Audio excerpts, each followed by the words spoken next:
Hei Elina, olisiko sulla hetki aikaa puhua blokkiutumisesta? Ai hei Pekka, painat vaan hiiren oikeata painiketta, kas näin voit laittaa dirt-blogin ja koblee. Ei. Mä puhun siis politiikan blokkiutumisesta. Meidän pitää tehdä asialle jotain.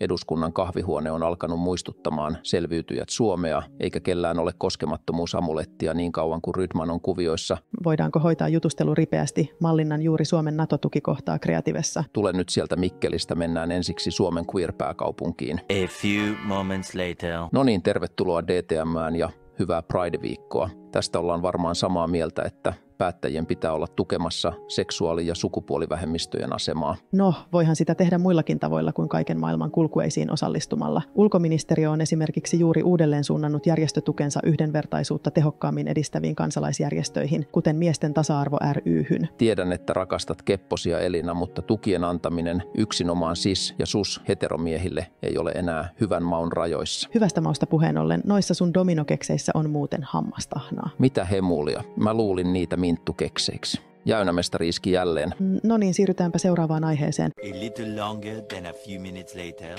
Okei Elina, miksi me olemme Kurvin-Alepan juomaosastolla? Etkö tajua Pekka, hyllyt notkuvat 8% viineistä. Kyllähän kaltaisesi punaviinimarksistin luulisi arvostavan, ettei tarvitse lähteä El Tiempon perässä ärkioskia pidemmälle. En kyllä arvosta. Alkoholilain höllennys ja sosiaaliturvan leikkaukset ovat sellainen kombo, että pahoinvointi lisääntyy ihan vaan näkemällä nuo litkut lähikaupassa. No mitä itse ehdotat? Paluuta Sääntö-Suomen viinakortteihin ja kieltolakeihinko? Vaihdetaan aihetta. One eternity later. Okei, ollaan käyty tuloksetta läpi maksuttomat oppikirjat, turveyrittäjien valtiontuet, kirkorotan säännöt ja Yleisradion budjetti. Onko mitään asiaa, mistä oltaisiin samaa mieltä? Hei kaverit, minä keksin yhden. Sekä vasemmistolla että oikeistolla on nollatoleranssi rasismia kohtaan. Tuli vain sanomaan, että mä olen täysin samaa mieltä. Hienoa Pekka, että löydettiin vihdoin yhteinen sävel. Mukavaa kesälomaa kaikille. Pistäpä Sari Suvivirsi soimaan. Ilomielin. Mutta tämähän hallitus on täynnä pesunkestäviä rasisteja.